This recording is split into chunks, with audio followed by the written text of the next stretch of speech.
Let's just listen to some rock while we chill. Hello. Hello. Any yappers? About... Because this is your one opportunity to fucking engage with me. Otherwise, I'm going to be debating. And anything and everything that you see will not involve me at all. None of it is going to involve me, in fact. Alright, we're fading. Skip. Hello, hello, hello. Ay, ay, ay. Who even up debating they womb in the year of our Lord 2025? It's crazy. And as a Christian too? Pro-Jesus, pro-abortion, pro-freedom. What else do you need? Nah, not much. Just me. Just me.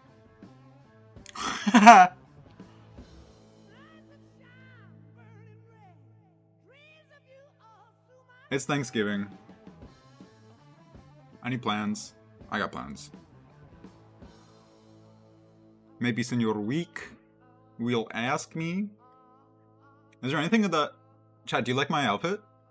Do I look handsome? Tell me I look handsome. Or I'm going to be denying the various atrocities that happened today, and exclusively today. Look! If I look. Do you like my outfit? Oop, and I teleported back. That's okay. We can work with that. The person I was supposed to be debating today canceled 4 hours ago. Like I had a feeling. I had a suspicion. Nothing does an abortion debate like canceling 4 hours beforehand when you're pro-life. You know, it's like a late term abortion but for scheduling. I'm sure that's like the same thing, right? Pretty much.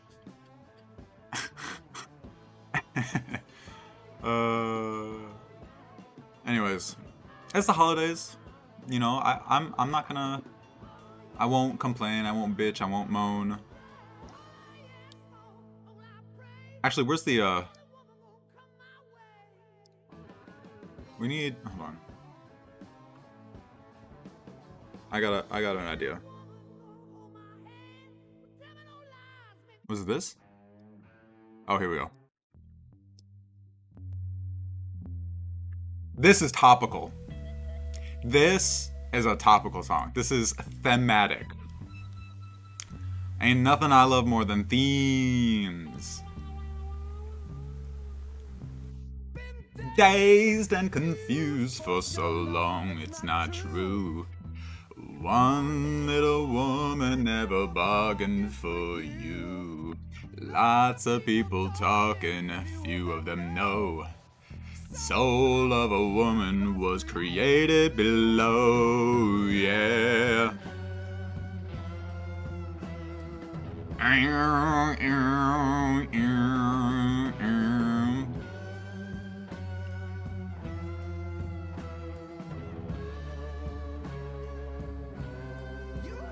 Pearl and abuse, telling all of your lies. Run right, sweet baby, Lord, how they hypnotize. Sweet little baby, I don't know where you've been. Trying to love you, baby, here I go again.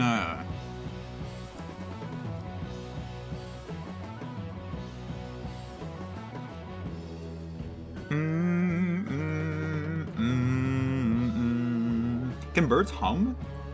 They can like purr, they can growl, but I don't know if they can hum. I don't know if that's lore accurate. We might have to scratch that from the record. I will be cheating again this debate. I will be writing down thoughts in between things. If anybody is asking me if I use AI, actually, I hope you seek help. I hope you seek help. Because I think that's an idea that's just not welcome here. And if it's like, oh, you know, but like, oh, you're telling the truth. Fuck you. How about that? How about fuck you? Yeah, that's what I thought. Da-na-na-na-na. Ah!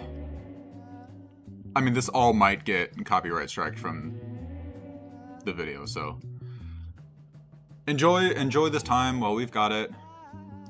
Hi, Angry Knees. Hello, Hell Puppy. How are you guys doing? AI is woke well, okay, look, I hate the phrase, reality has a liberal bias, but it's like, yeah, it's like, it's kind of true. It's a little true. Knees, can you guess what side I'm taking? Can you guess? Let's see some predictions. I'm not gonna use the S word. I'm gonna be perfectly sane. I did drink an espresso before this debate, so hopefully I don't spurg out too badly. I won't. AI is corporal work. Yeah, woke. Yeah. AI feels like that trend of art that came out, you know, that was really popular at the end of COVID. Where Smug knows the fucking actual like name for the style because he's a corpo shill that's probably been chipped already. Hi, Dougbringer. How you doing? It's good to have you. Ba-da-dum. Bum, bum, bum, bum, bum.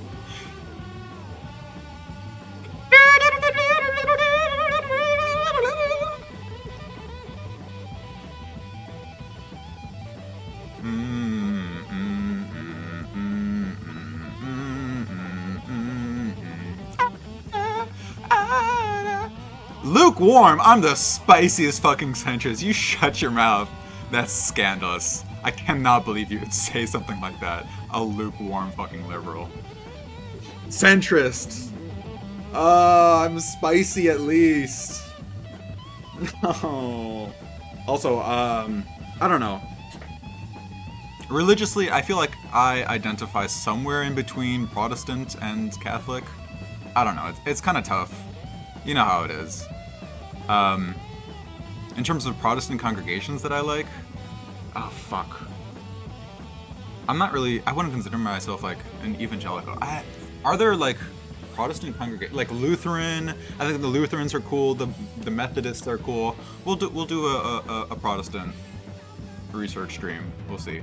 I am baptized. I was not baptized at birth, but I was baptized when I was 18. That's true. I am redeemed. Hopefully. We'll see. I don't know.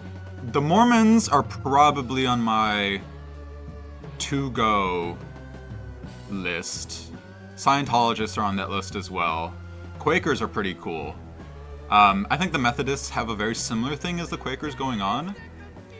Who's the other one? Not the Amish. The Amish are like, I feel like the Amish are like the last bastion of genuine Luddites. In the based way, like in the workers' rights Luddite. But I mean, I don't know, recently I've been seeing a lot of Amish in like SUVs. I've seen a couple like taking flights recently. Actually, the funniest shit.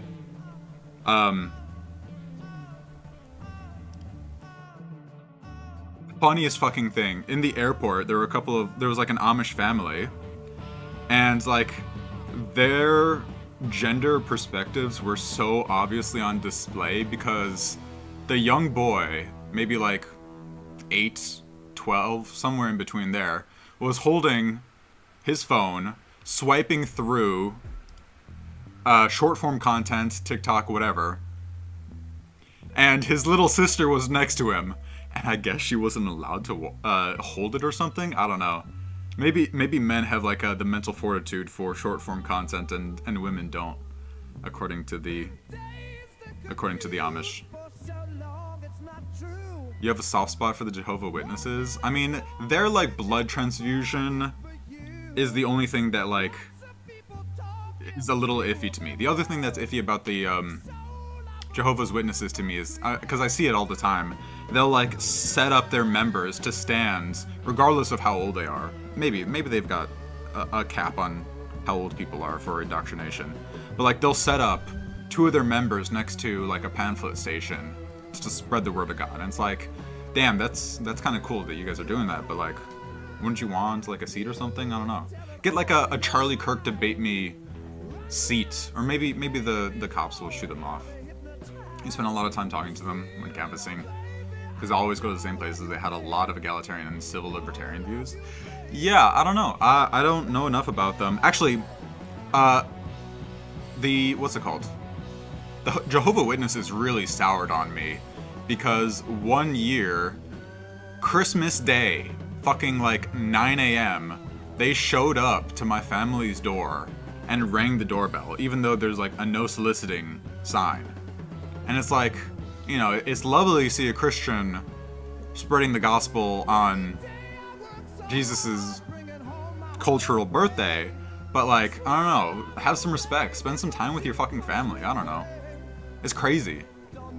9 a.m. Christmas Day, they're ringing the doorbell, and we've had interactions with them before. And it's like, you know, we appreciate you coming by. No, we don't want to give you any change. Sure, we'll take a pamphlet, but Christmas Day? That's a red line too far. Alright, let's play Heartbreaker.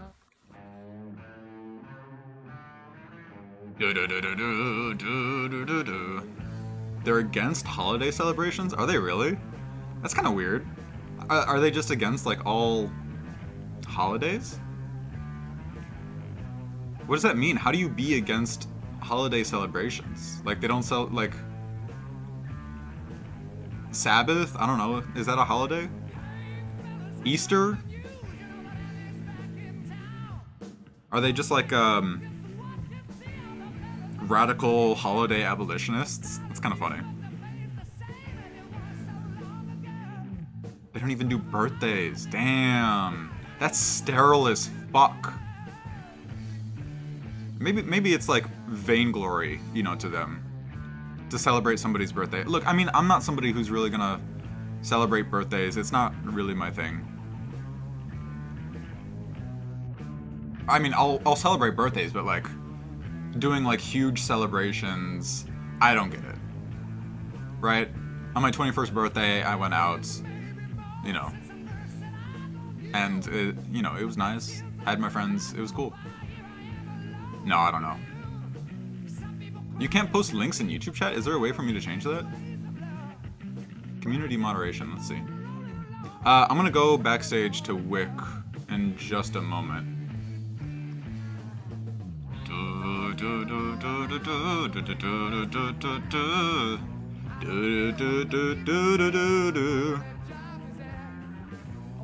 Why is Shilong Kwa a hidden user in my YouTube chat? What the fuck?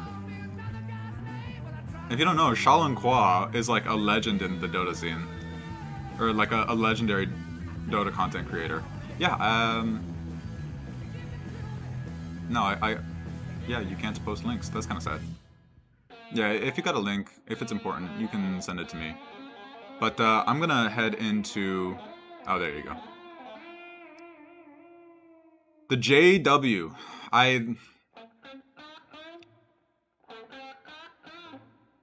What fellowship do righteousness and lawlessness have? Well, alright, I'm gonna get into... Thank you, Angry News. I appreciate it. We're gonna get into backstage. I'm gonna mute that really quickly. The notion of birthday festival was far from the ideas of the Christians of this period in general. Damn, I'm curious, what are their thoughts on, like, the Arian heresy? Do they adhere to it? They're chill with the Arian heresy? It's commonly known that Christmas was not originally a celebration of Christ's birth. That's true. It is a capitalist manufacturing. The Romans' favorite festival was Saturnalia. The idea that it was Saturnalia, I think, is a little bit weak, but like most human cultures had some sort of winter equinox celebration around the same time, and Saturnalia, I think, it sort of drifted from like week to week. So, and it was also like over the span of a couple of days. So, and I mean, there have been other holidays that Christianity has sort of tamed. Easter? Oh no, they're going with the Western theory of Easter. I mean, again, it's Oh, I think we're in. Hey, you're live, by the way. Hi, Wick. How you doing? Hey. How's it going? Did you? We're here. I just went live a little early to rant about the National Guard shooting stuff, so I got that out of my system. Okay. It's pretty wild. Yeah, it's a breaking news kind of day. Okay. We got a VTuber, beautiful, wonderful, and we got a new one here. StreamRift, Josh Stacy. Josh Stacy, got you. Hi, Josh. Okay. Yeah, I'm one of those guys that doesn't mind going by his name. Pleasure to meet you. I would prefer to go by Dispel. Yeah. Just okay. No, I get it. Yeah, don't want to show your face or your name or anything about you. Yeah, that's good. Okay, let me tell you guys how this is going to work, and then we'll get into it. Okay, right? So I will introduce the topic. I mean, I'll say hi to my audience. I've already been saying hi to my audience, so that probably won't take long. And then we'll just give you guys brief, and I stress this, concise opening thoughts. Tell people who you are, what you do, why they should listen to you, and then what are your thoughts on the subject at hand. And then we'll get into the back and forth. If at any time you feel like you can't get a word in edgewise, you're being talked over, etc., get my attention and I'll make sure that you get room to speak. Now, there's only 2 of you, so I'm going to give you a lot more leeway than I normally would on these panels. And yeah, are there any questions before we begin? No, this is intimate. It's not that intimate, man. It's far more intimate than a lot of the other panels you have. I suppose. But please try not to make it too intimate. Okay, with that said, or we might need an abortion later. Anyway, today, ladies and gentlemen, welcome to yet another episode of Wick TV. It's a cross-ideological space where we come together to talk about issues both political and cultural, from the silly to the serious. Today, we are going to be debating the legality of abortion. Should abortion be legal in the United States of America? Why or why not? We have some wonderful guests today. A special shout out to Josh here, who is willing to come last minute to talk with us. So I do appreciate that. And thank you to Sarah, who helped set this up. I do appreciate that as well. I have links to all these individual stuff in my channel. Please give them a follow, subscribe, etc. after we're done here. Okay, with that, we're going to give the mic first to Dispatch here. Dispatch, we can't see you anymore. You just made it so we can. You've infinity screened us. Uh-oh. Yeah. I'm going to have to. I thought I was in studio mode. This is why I did this. Why? I had fun. Okay. There you go. No, it's all fine. Okay. Dispatch, we're going to give you the mic first. Should abortion be legal? Go ahead. Sure. So I'm Dispel. You can find me on Twitch at Dispel Marketable Streams, on YouTube, Dispel Marketable Archive. My position is basically that I'm fine with abortion. Obviously, we should have some legal boundaries to prevent any sort of malfeasance, any sort of negligence. And basically, my argument is going to be stemming from the value that I think families are best organized when the mother wants and values their child. I think most other circumstances outside that lead to just poorer outcomes. And so we should prioritize that. Well, thank you for being here, and we'll get into it as we go.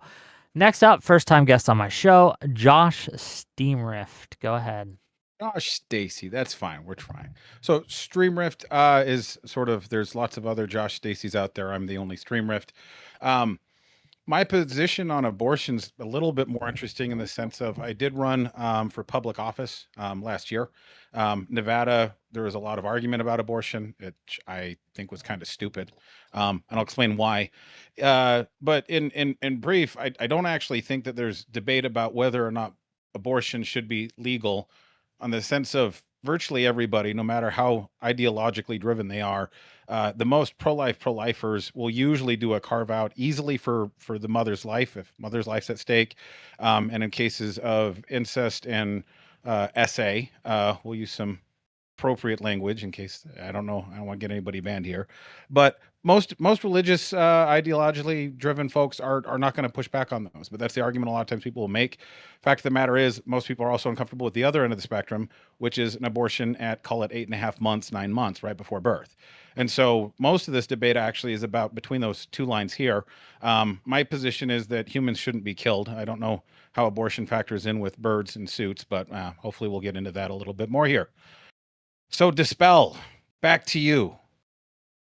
Okay, so you think that it should be banned up until about, do you have like a time frame, viability? So so we'll start at the very beginning. So we'll define the tails of the spectrum. Yeah. On the one hand, we have people who say like every sperm is sacred. Okay, I'm not in that camp. The other end, I think, is, up until the baby goes through the vaginal canal, then you can have an abortion. A lot of people are uncomfortable with 8.5-month abortions as well. So my line is probably around 6 weeks. And the premise on that's real simple. The arguments that it's a clump of cells, I think, have some argument for a little while, but I think it's around 6 weeks. They have web fingers and web toes. And at that point, I don't think you should kill something that has human DNA and has web fingers and web toes. I think it's killing a life. And I hear people make arguments, well, it's justified because of this and because of that and whatever else. My worldview is you're killing a life. And for folks that want to split hairs on it, you're stopping a life that otherwise would have grown. And frankly, there's a million ways to prevent unwanted pregnancy. And so, like, for example, this whole rhetoric just gets weaponized. So people will say things like a forced pregnancy, like that's almost implying somebody's endorsing SA, and that's not at all the argument. Right. But you asked me a direct question. Did I answer your question clearly? Yeah, I think so. So you're comfortable with having consequences for both healthcare providers and women who seek abortions up to 6 months, or the general types that sort of arise since then, right? Because 6 months, a day or two past, it's like, sure, like a day or two, like it's kind of hard to know exactly when an abortion starts in a patient. So like, you wanna have consequences past the 6 months mark. Hold on, what did you not say 6 weeks? Did I mishear that? 6 weeks. I'm yes. at 6 weeks. Excuse me, sorry. Yeah, 6 weeks. Okay, I was okay. So you mean 6 weeks? Okay, got you. Carry on, please. I was just. Well, and I also want to be clear. My view on what I think it is versus what I think is marketable as public policy are also two different things. Right. But if we're sticking with where I think it's valued, I think you can make the clump of cells argument when it's 4 cells. At 6 weeks, that argument's toast. And no exceptions for rape or incest. Why would you think I think that? Well, I'm just curious. I'm asking.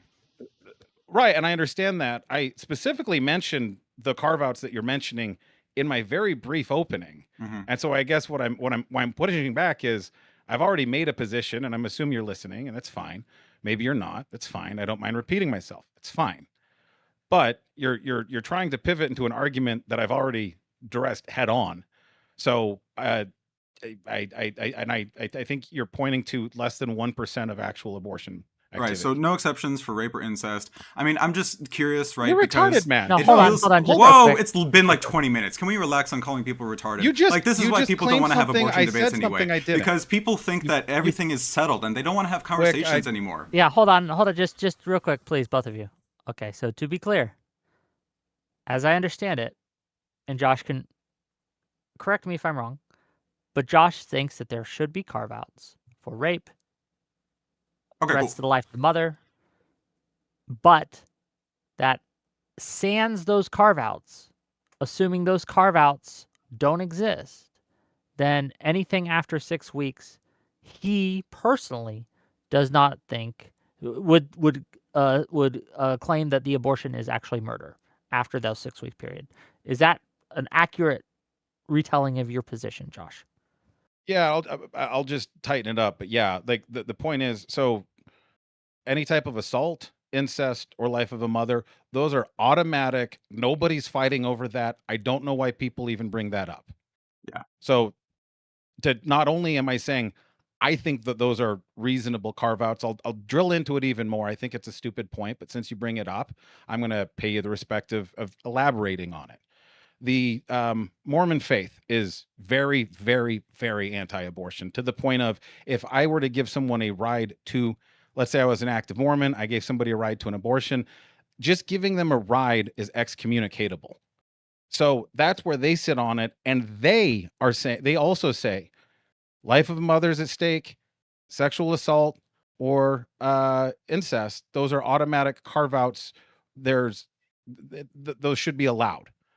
So since you bring it up, I'm going to dig it in on you, Mr. Birdman. Why is this a topic for you? And have we covered sufficiently the fact that I don't know anyone seriously arguing that those shouldn't be exemptions? Well, I mean, unfortunately, we do live in a country where people are fighting over these exceptions, where they do think that it is untenable, right? They'll cite, declining birth rates in America. They'll say, hey, like, it might suck to be forced to have the child of your rapist, but it's got to happen. And currently, there are organizations fighting in court to maintain that same standard that you have. Now, towards fetal viability, which is about 21, 24 weeks. But yeah, 6 weeks is about a third of that. 16 to 20, but okay. I mean, fetal viability, it really depends on like the technological progress, the wealth of the country, how available the technology to keep a child is. And I don't even think we should be prioritizing 24 weeks. Like, I think it's really early, because most people who are born then, they really suffer throughout their life. Again, this goes back to my main point that we should prioritize mothers who want their kid, who think that they have the resources to take care of it, who think that they've got a stable life to pass on their information. And, it should be up to them, right? If they want to pass the child on to an organization like a foster care system, a family member, that's fine. So if it's inconvenient to the mother, they should be able to kill it? I think if the mother thinks that they don't have the resources necessary to take care of a child, they should have options to get rid of it, right? Obviously, we're going to have to put a limit on the top. I have to go back. You've been fighting on this hill that rapists should have the victims go full term. And No, you're saying there are some, let me finish. There are some fringe groups arguing for almost anything at this point. And I'll give you, there are some, we'll call it pro-life absolutists, purists, however you want to put it. That's at the far end tail of the spectrum on this. So I need you to either, one, acknowledge that that is a less than 1% of the issue that most pro-choicers don't even fight on, or two, explain how I'm wrong. And until you do that, I can't go forward with anything else. But like, I mean, you and I agree ready to that we listen. should have exceptions for rape, incest, and abuse, right? What we're disagreeing So on over 99% of is your whether or not opposition 6 agrees weeks Well, hold on, is just real quick. appropriate. Parrot, can you define what you think the? Can you repeat that? Is what I'm asking. Parrot, go ahead. Right, we agree that there should be exceptions for rape, incest, or abuse. What we're disagreeing on over is the fetal viability, right? You think it should be 6 weeks. I think it depends on the technological and socioeconomic status of the hospital where it's being taken place. Generally, it seems to be between 21 weeks and 24 weeks. I don't even like the viability standard, so I don't know why you're bringing that up. I mean, the viability standard is why I think a lot of liberals have given up on this, because it kind of sucks to argue an arbitrary number that's going to shift with more technological developments. And what I'm saying is, I don't think that's an appropriate border for us to set up our argument. It should be prioritizing the value that homes, families are more stable with a mother who wants and loves their kid. So just to be clear for my edification, Parrot, what you're saying, or I'm sorry, I keep calling you Parrot. Dispel. What you're saying is that if the mother does not want the baby at 8.5 months, they should be allowed to abort it? I mean, 8.5 months is pretty late, right? You don't need an ICU to take care of a baby like that.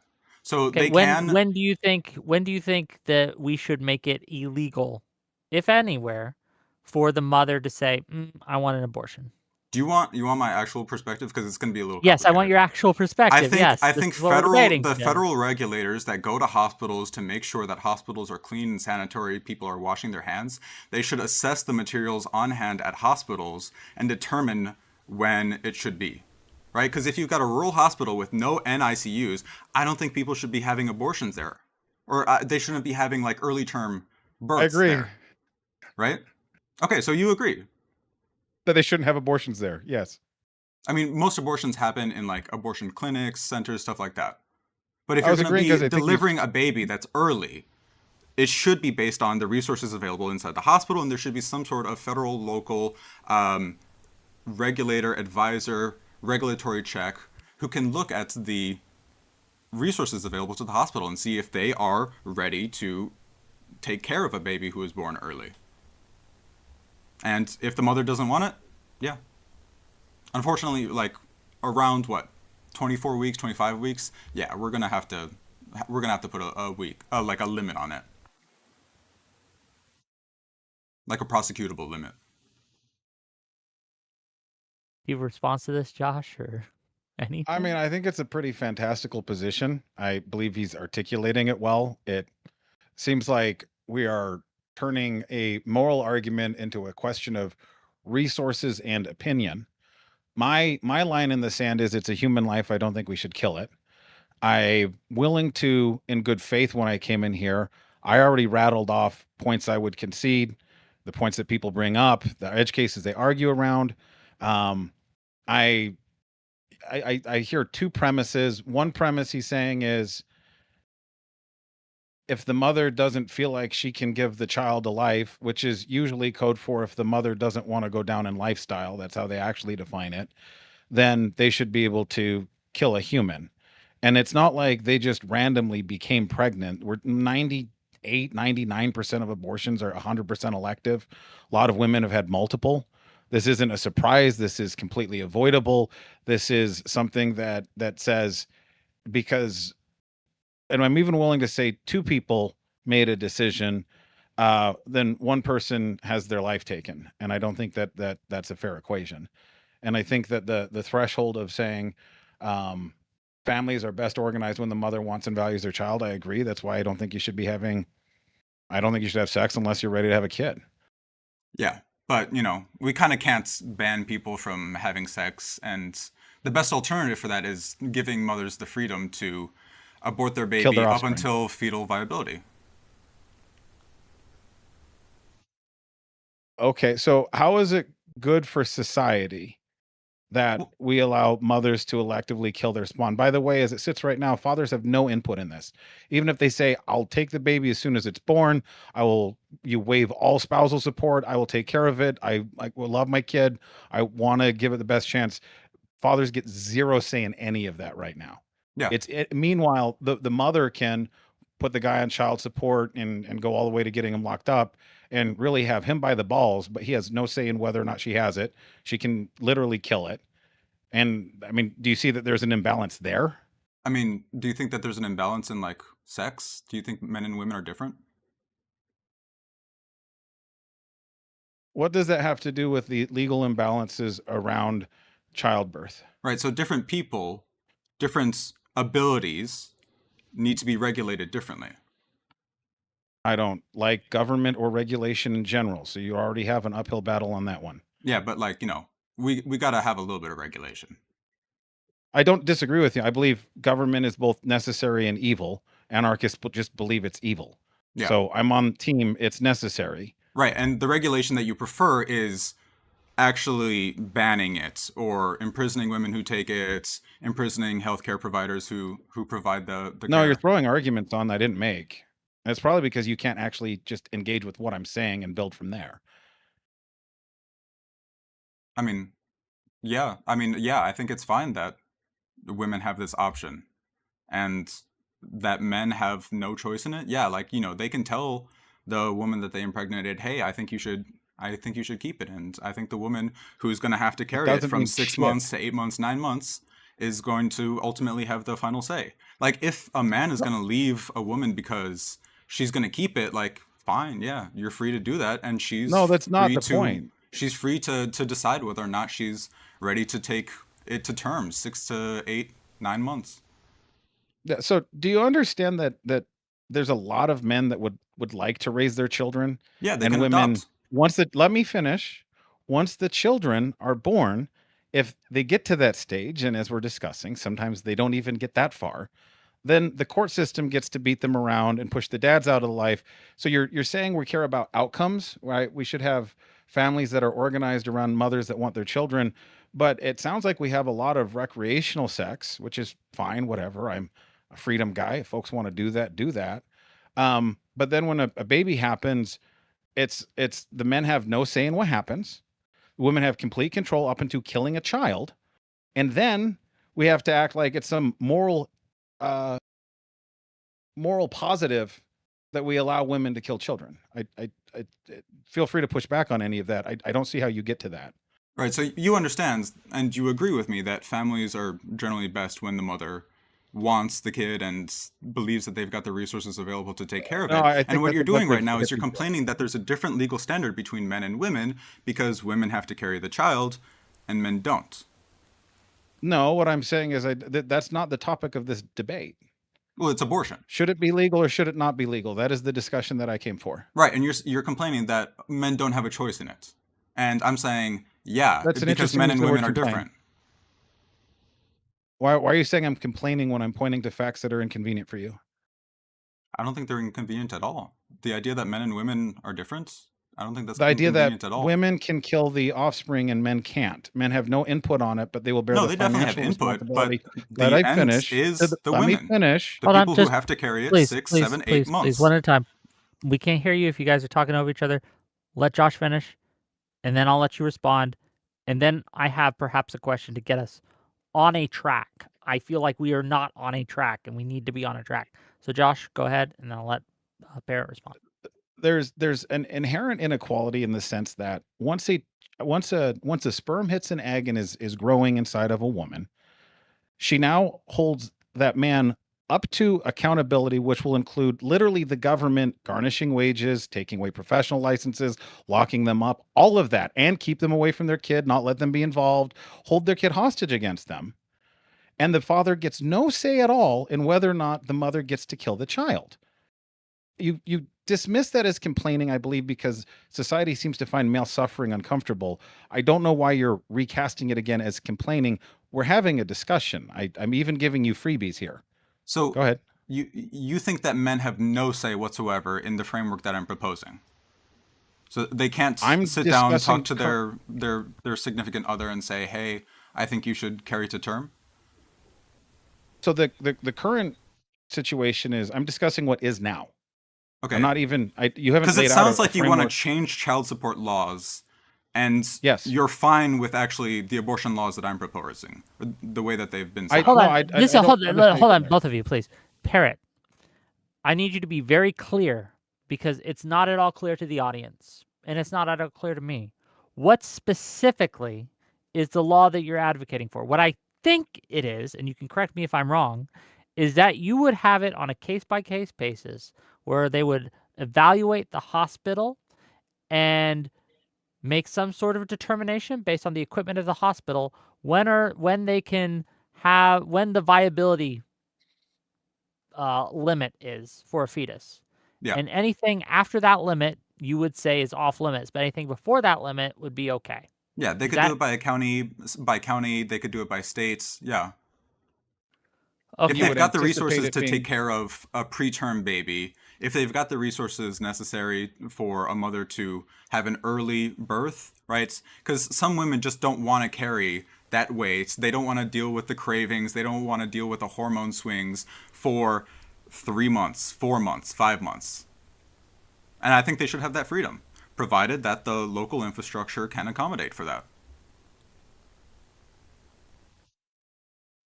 So my line is 6 weeks. Your line is roughly going to be 16 to probably 20 weeks, depending on the resources available at the local facility.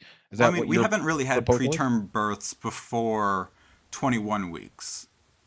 And I'm No, not a huge fan of preterm births anyways. Like I think we should be on the conservative side and amp it up a little. Because you're right. We generally, should be on I'm the just- conservative side. yeah, It's just really, women should really be clear. should have the freedom up to about Just really- like 24ish months, right? Because most Yeah. preterm births experience really bad life outcomes. My what I'm struggling with here, Parrot, Hmm. is that in your proposed scenario, abortion would be pretty much illegal in a state-of-the-art facility, right? Where rich people can go and have medical miracles performed for their offspring. But it would be legal up to maybe like, I don't know, 5 months in some rural podunk backstreet, right? Like clinic that has no like support. It feels like you're setting up a two-tier system for the riches and the poorers. Okay, where isn't the that rich what we already people have? are banned from abortion and the poor people get abortion Wick, on it's more- demand. This is the liberal position. It's even better than that. It's a multivariable. It's not even just there's the rich and the poor. Like the rich get the best, of course, because they always do, and the poor get the worst because they do. But if you're somewhere in the Well, the middle, poor have the maybe option. it's 20 weeks instead of 16 weeks. That's what I really value. The poor have the option. Don't they have the option of not getting pregnant? Is Well, it not still under a your mystery how framework. this happens? Not on your framework. Like if you do get Under my pregnant framework, consent and is you know still maybe like important. the condom broke, something like that, something happens. No, let me walk you through this. Let's say the condom broke. Fine. Statistically, there's only a couple of days out of the month anyway. Fine. Let's pretend that the condom broke on the couple of days. Fine. Then there's plan B. You notice the condom broke. You say, well, we're going to do that. Okay. But you say that's not enough. Like and not to mention, there's also abstinence. And there's also not putting the fluids where they go to make the baby. And none of this is secret knowledge. We all know this. So it's a strange argument that the person not the least involved in making the decision is the one that pays with their life, and everyone else gets more or less. No, it's not even everyone else gets a free pass. It's would-be dad or dad gets no input. Mom gets to kill the child, and then the child gets to die. I mean, we've already that's a established that. really Yeah, dark the man Let me does have fin- input. 100%. That's a really dark scenario. But the Isn't that legal dark? framework is obviously different. Yeah, I'm sorry. Life is dark. Slavery was legal. The Holocaust was legal. That's a bad argument. Yeah. It's The Mormon not lots Extermination of Act was great the law not in the great books things until have been done 1970. for the sake of quote unquote legality.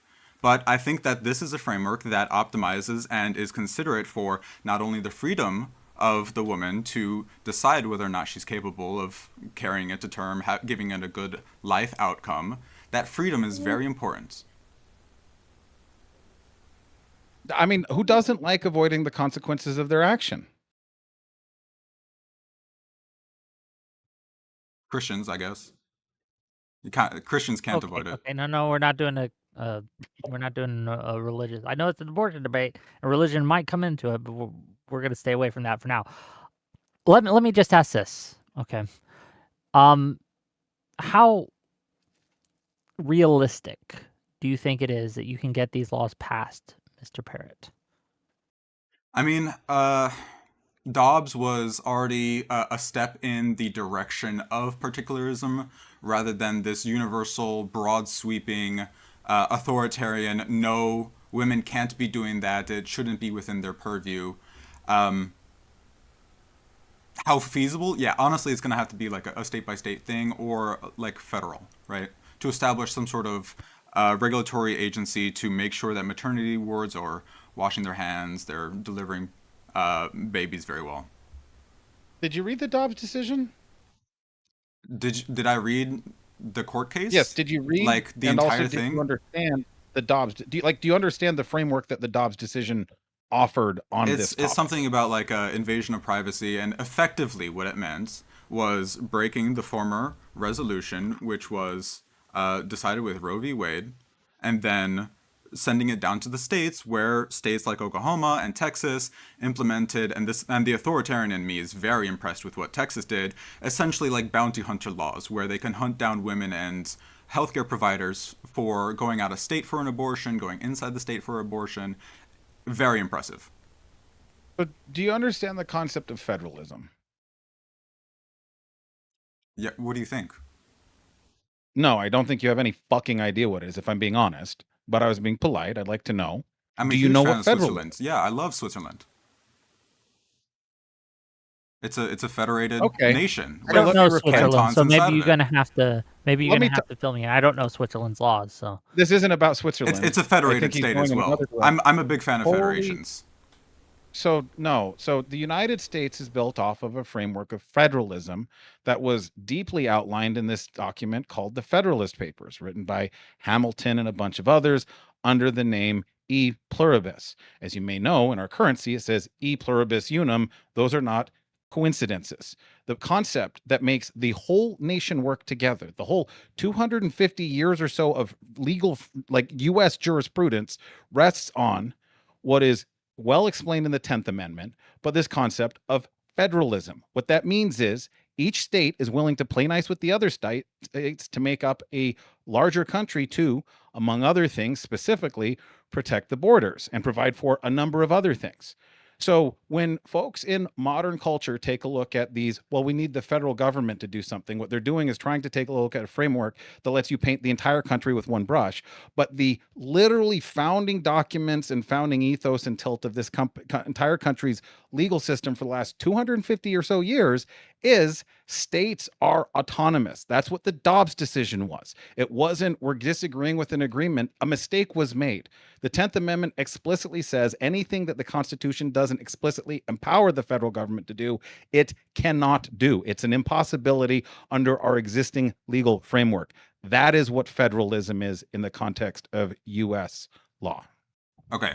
I don't know what it has to do with Switzerland. Right, so it relates to abortion because there was a mistake in the Constitution, and the Constitution didn't overtly say There was a abortion is mistake in the inside of it. Constitution? But the founding court decision was based on what is in the Constitution, which is right to privacy. No, Roe v. Wade was based off of ignoring the entire foundation of states' rights, and that was a very painful 40-year correction. But it was a correction that was wrong when they did it then, and it's they overturned it. The premise is it's not a mistake that the Constitution didn't include it.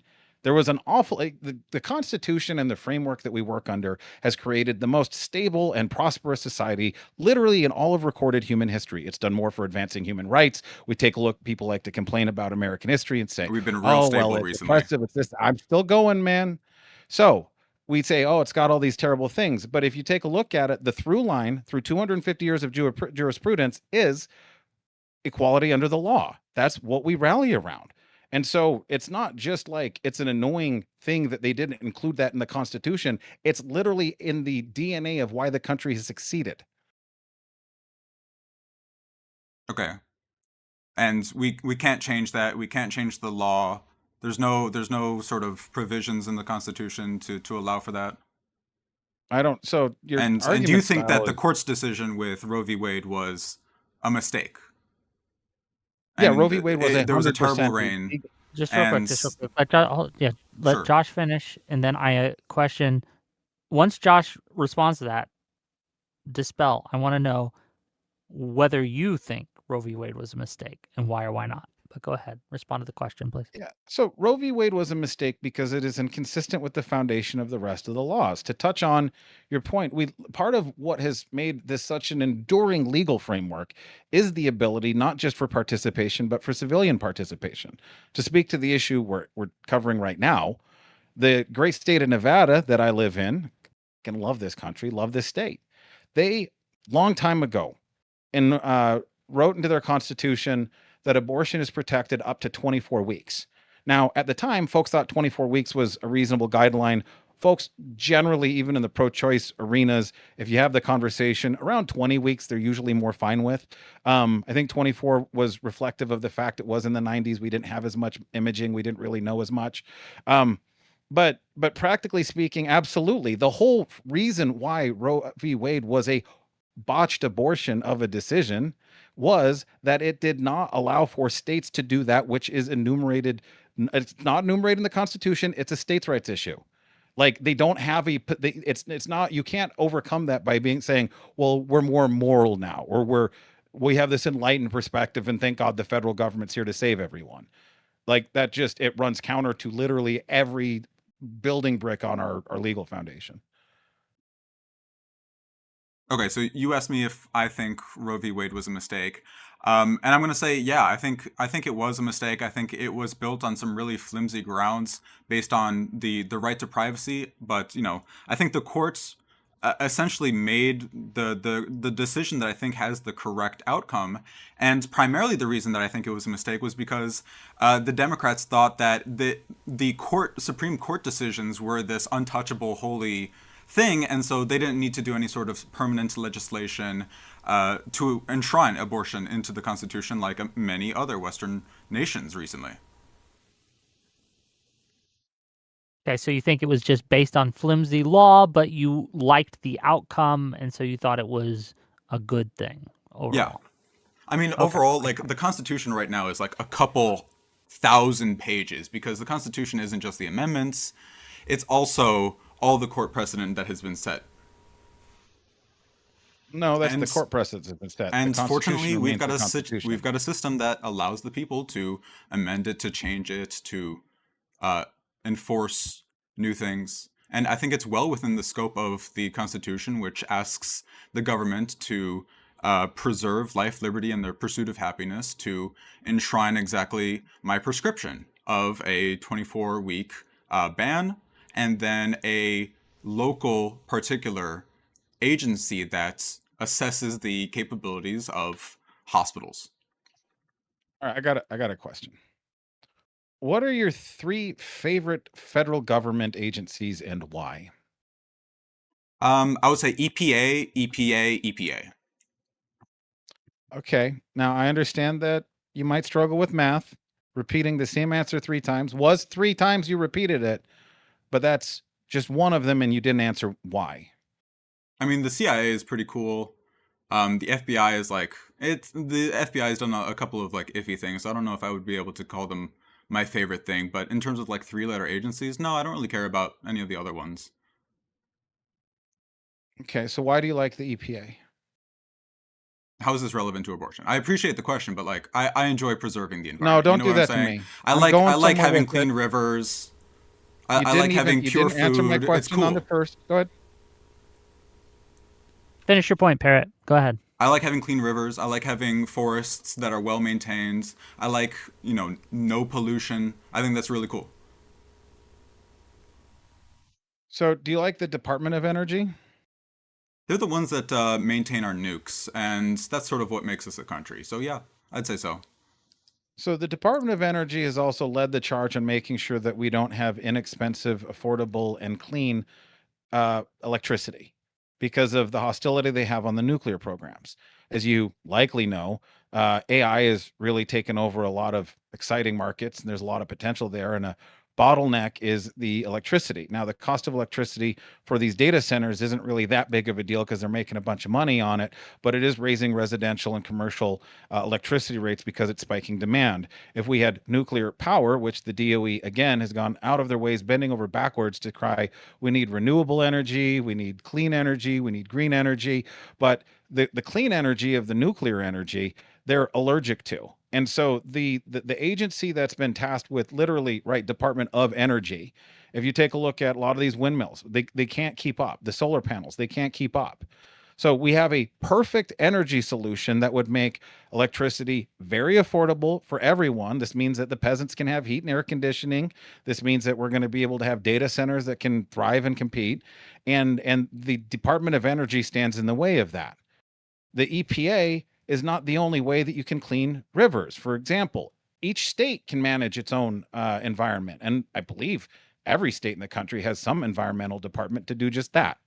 So pray Look, if your tell why it argument has is to be that I let think me federal finish. I'm like agencies are one sentence away. perfect, Okay. I think you're mistaken. I don't I think do. federal I do. agencies Hold are on, just real perfect. quick. I do want to let him finish, but I do want him to tie it into the abortion topic as Thank you, well, Wick. please. Yeah, okay, that's fair. The whole point is the DOE is horrific. The EPA is not particularly tasked for this, and you're saying you want to create federal agencies that address and manage something in healthcare in every county. So you want to make this giant infrastructure, because if you're having a physical location or oversight in every hospital setting in the country, that's a big agency. And the federal government has never done a good job at that. I mean, I don't see why, like the federal government hasn't done a good thing of that, or like there have been no successes in terms of federal agencies is necessarily a reason to say that what I'm proposing wouldn't work, or necessarily that we shouldn't preserve women's freedom to choose whether or not they carry their child into month 6, 7, 8, 9. Well, I mean, sounds like you also agree that abortion should largely be illegal for a window.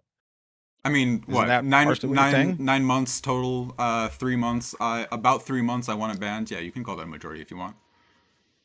No, I'm not saying the majority, a percentage. If I said majority, I misspoke. But for Hmm. some percentage of that, you're agreeing it should be illegal in some way. Yes? Yeah, I mean, obviously, I don't think that we should be just ripping people out of, their nice, comfortable homes where they're living a life, ready to bloom into something nice and productive. Yeah, and so I mean, we actually the four corners of the disagreement that we're having right now is between 6 weeks and roughly 20. You're going to say 24 weeks. I think if you looked at it, you'd probably say it's 22 weeks. But like, we're only arguing about back of the napkin math, right? 15 weeks here. So like, are you really on team it should be legal, or are you on team there should be laws in place to prevent it? I mean, Ignoring like, you're going, I feel like I've been decently clear, and you've been great about asking questions. So yeah, yeah, I do have a problem with those 15 weeks. And unfortunately, like a lot of the people who I see recently who've been debating the stuff, like people like Erudite, who completely got blown the fuck out, Destiny, who shouldn't even be ever arguing about abortion or women's rights, like they sort of just like let their opponent just say like, oh yeah, I think we should. Most of these abortion bans or like these stories are up until about 20 weeks, but we should just cover the rest of the weeks as well, right? Just complete abortion bans, right? You're somebody who says 6-week ban, and so there's these 14 weeks, and 14 weeks is quite a bit, and it's certainly worth litigating over. on most of Europe is at like the 12 to 16 week range too, right? The Nevada's 24 weeks is extremely generous by current standards if you look at anywhere in Western society. Why is that So I generous, don't though? well, just in the sense that 24 weeks is more than, for example, 16 weeks. So if you're looking at a distribution and we say, okay, well, in Europe, it's 12 weeks here, 14 weeks here, 16 weeks here. We say Nevada, it's 24 weeks. Comparatively, it's more generous. So, do you think that like time is money, and the more money that you give out, the more generous you are? Hold on. I think definitionally, the more money you give out, the more generous you are. Is Yeah, that but not like time basically? isn't money. Like let's call a spade here. I'm not sure All right, time why. is time and money is Like, money, why do you think it's more generous? because the word that's used for a broader allowance when you're narrowing the scope of something is a more generous, for example, a generous tolerance, a more generous pour. If we're Okay, thinking so it's about a more wine, a more general generous pour. tolerance, There's and a you larger don't think window that of tolerance is okay? I don't think you understand the framing on this, if I'm honest. Like, this is like a stupid fight No, for me. I Like, understand the framing, and the framing is you think that the 24-week ban in Nevada is more generous because it is more tolerant to the freedoms of women, and you don't like no, that tolerance. I think it's more generous because it's a wider timeline. For example, if I had a 10-day deadline on something and someone you said, "Oh, I get a 20-day deadline on it," I'd say, "Wow, you have a more generous deadline than I do." It's descriptive. It's like saying water is wet. Right. We got to the bottom of it, which is you think that 24 weeks is more tolerant than 12 weeks. That's not what I said. I don't know why you like repeating things I didn't say and claiming I said them, but that's not what I said. I didn't use the word tolerant at all. Yeah, you did. Okay. Let me ask you a question, Josh. And maybe this will maybe we can pull Maybe we'll up try. all of this abortion of a debate. Good line. You say personally that your line is about 6 weeks. Is that correct? Yes. Ish. Okay. So when you were a congressional candidate, for example, State Senate. Sure. Yeah. Sorry. Apologies. Much lower interest. Fair enough. Why is it that people wouldn't expect you to advocate or to pass laws that would restrict abortion further than it is from 24 weeks to 6 weeks? Why would they give you that grace? Why should they give you that grace? So there's two ways to answer this. The sort of absolutely true but perhaps unsatisfying answer is it's codified in the Nevada. So for example, I was running for Nevada State Senate. It's codified in Nevada's constitution, I believe, that like that is what it is. The only way for that to change is literally a statewide ballot initiative, and it has to go on the ballot twice to change it. Legislator can't, even if they wanted to, even if every legislative candidate went there. So I said that'd be an unsatisfying answer. Was I correct about that one? Because it sounds like a cop out from my angle. Sure. So I'll give you the now let's pretend that didn't exist. If that didn't exist, the fact of the matter is, if I'm running for public office, my job isn't to represent my interests; it's to represent the populace. And the fact of the matter is, I believe the general consensus is we don't like full term, like partial birth abortion, right? 8 month. Virtually no one's comfortable with that. And most people think 6 weeks is too soon. A lot of the argument is you would. So the point is the legislator is supposed to be representatives, not leaders, representing the interests of their people. The people have made it very clear they like around that 24 week, right? I mean, literally it's codified into 24 weeks right now. So if anybody that voted for me, they weren't voting for me to go move my agenda. They were voting me to represent the interest of the great people of Nevada State Senate District 6. But wouldn't the argument be if they elected you, then you are the one that they trust to make these decisions and things like that? Would you not be their chosen leader in this? I wouldn't be their leader. I'd be their representative. And if I was doing my job, which 28% of them thought I would, if I was doing my job, I'd be representing them. The whole point of representative government isn't for those that go into it to be able to hijack the rest of society. It's to go in and represent those wishes. So for example, I was in a slightly blue area. Like Nevada's really cool. It's about a third blue, about a third red, and about a third independent. Most of the reds aren't that red. The blues aren't that blue. They're pretty sensible people. And so like what they're looking for is someone that's going to represent their interests, right? In Nevada, the legislature's in Carson City, which is actually nowhere near Las Vegas. And they meet every other year for, I think, 4 months. And you have to go down there and literally argue for your people. So I think the presumption is once someone gets into office, they maybe exert their will on the people, but really it should be they're going there to exert the people's will on the government. Fair enough. Yeah, I think that's super awesome, and I think we should implement more structures inside the United States government to make representatives more responsive to the will and the needs and the desires of the local people. God bless America, man. Sure, but what we're talking about today, just to be clear, right, is what we want and what we would ideally like America and to convince America to move towards. So yes, we could say right now that Americans are generally comfortable with X, Y, and Z, but I don't think that answers the question of the debate on what should we as a society be comfortable with. And I want to discuss that. So Parrot, let me ask you this. So you're generally okay with bans of like 8-month abortion and things like that in outside of health of the mother stuff, right? Is that correct? framing of your position, Parrot? Yeah, I think 25 weeks is pretty solid. Fair enough. Fair enough. Okay. What would you do you think that those abortions within the time period that you think that should be legal, do you think that they should be government funded? And what I mean by that is should what I'm blanking on the name of healthcare, like Medicare for all, and any kind of Medicare for all plan or Medicare plan, any kind of government subsidy plan, should they cover abortions? Why or why not? I think yeah. In all honesty, like it's honestly kind of a tough question, and the idea of profit behind abortion is really, really touchy. And I think honestly, what sets a lot of people off of the idea of abortion, that people are making money off of ending entities' lives. But I think my value is that, I think that the state should secure life, liberty, and the pursuit of happiness, and family planning is one of those things. So today I published a video on nucleus genomics, and my main criticism of nucleus, or my main prescription for the nucleus genomics technology, is that either we should ban it or we should make it available to all American families. Nucleus genomics. Can you define what the fuck is that? Oh, it is something insidious, seeded by Peter Thiel.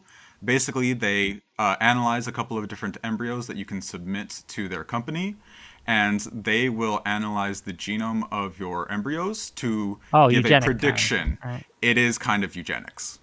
Okay, so like, you It's can quite pick literally eugenics. Yeah, the, it's behind embryo or $150,000 price tag, and like unfortunately, like this technology, I think we can either ban it or we can make it available to all Americans, because I think family planning and empowering women to decide if they're ready to have a child is of the utmost importance.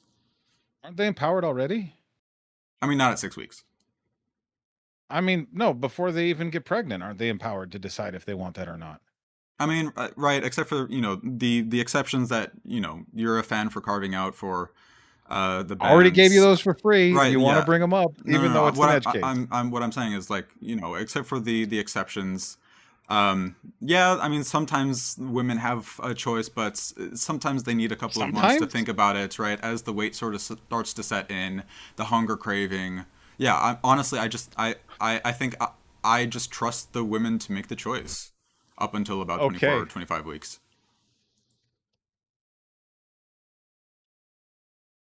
So, I know you're not okay with that sort of tolerance. I have some threads I could pull on with this spell here that I find interesting. I think we've mashed it. I'm happy to hop on. Yeah, you guys have circled the drain a little bit. I think we've defined this. I do want to talk about the eugenics thing, if you guys don't mind. I have some. I just have one quick question for him first. Please. So you seem to believe that the framework that you're proposing is consistent with the government helping with life, liberty, and pursuit of happiness. I have a follow-up, but just quick yes or no. Is that roughly what you're saying? Right. Family planning, making sure that kids are in families that want them and love them. And in case that there are births outside of the abortion ban, that there's some sort of robust system to match them with families who are looking for somebody who isn't necessarily their own progeny. So the foundation of our country is that the government should fuck off and let us take care of ourselves, and that's the best way to help us pursue life, liberty, and for the life, liberty, and the pursuit of happiness, right? The pursuit of property. That's specifically what that was. So my question to you, and then like this is like the beginning and end of the thread for me on this one, before we get to the eugenics. What on earth makes you think that the government should be in that role in that way, meaning playing an active role versus disengagement? Well, I mean, I don't think that the government would have any more of an active role in my prescription rather than your prescription, right? Your prescription is a ban up until 6 weeks, and my prescription is a ban up until 25 weeks. So if anything, there's more in yours. Did you not say your prescription is to create some government agency that will have a physical presence of some kind in every hospital or maternal ward setting? I think they should do like yearly checks I think that's government to involved. Assess how up to standard the hospitals are.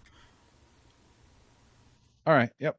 And I mean, All right, eugenics. the idea that the nation was founded on the idea that the federal government should get the fuck out of people's lives, ostensibly is true, but No, all immediately government. after we won the Revolutionary War, we hiked taxes up like 1,000,000% higher than they were during the English king. It wasn't just no federal government; it was all government. It is the nature of those that put together, like All government? No, the no, no, no. Representative government. no. The literally the founding documents We were not basically founded by viewed the nature. anarchists. The founding documents outline an inherent mistrust of government and the need for mechanics to allow the citizenry to push back, which is a part of why we're allowed to vote for judges and legislators, so we don't have bloody armed revolutions. Right. They weren't So just what the afraid of a federal government. yeah They were the conscientiously Constitution. wanting to empower citizens to not have any, like, not ever be at the mercy of a government. So the Constitution doesn't have a mistrust of government. It has a mistrust of a unitary government with a singular person making all the decisions at the very top, like a king. It's Which is why we have no literally king's not protest at recently. all anywhere. No, like literally go, if you have a hard time sleeping at night, like a lot of people do, grab a copy of the Federalist Papers and just start reading through it.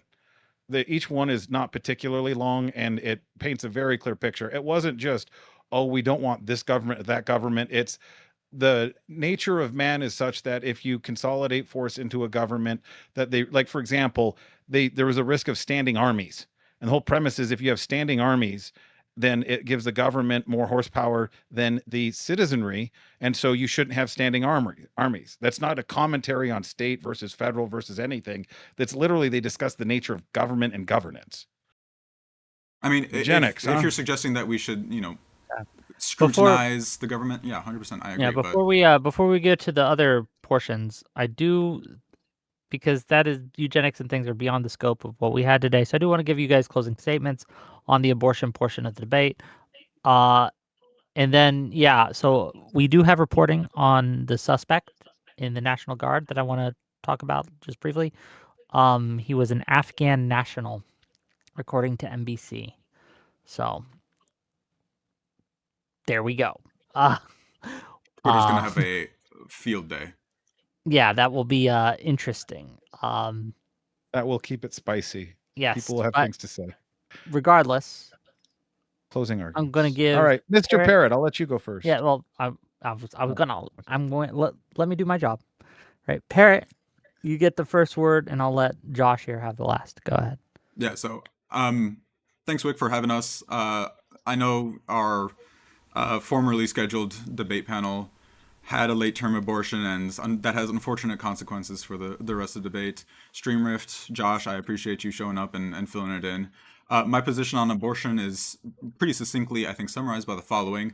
Abortion should be available, freely available to women up until fetal viability, and up until that point, mothers experiencing stuff like unemployment, rape, if they're a single parent, marital problems, if there's a history of abuse, mental health, depression. I think women should be empowered to make the choice on whether or not they're ready to have a family and take on a very serious, substantial burden that has wide-reaching consequences for society. And ultimately, fetal viability is something that is dependent on the local technological and economic support systems of the world, and I think that there should be some accommodation for that.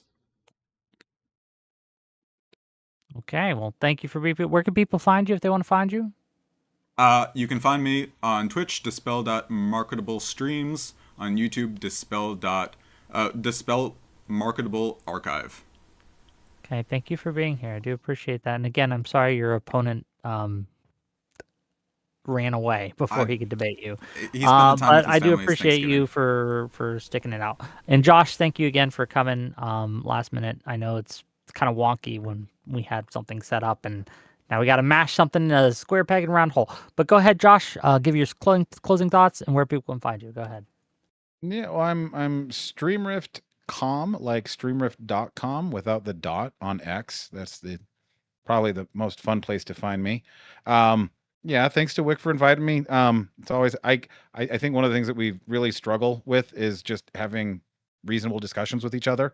And so I like hopping in on here. The fact of the matter is the prescription that I have is guys. I'm only speaking to the men right now. These women can kill your kid. They can put you on basically for the rest of your life. They can fuck with you, and they get the full choice in whether or not they get to kill your child. So think about that before you spend intimate time with them, because you have no say in the matter after that. I think a society that cares about existing should care about those that can't protect themselves.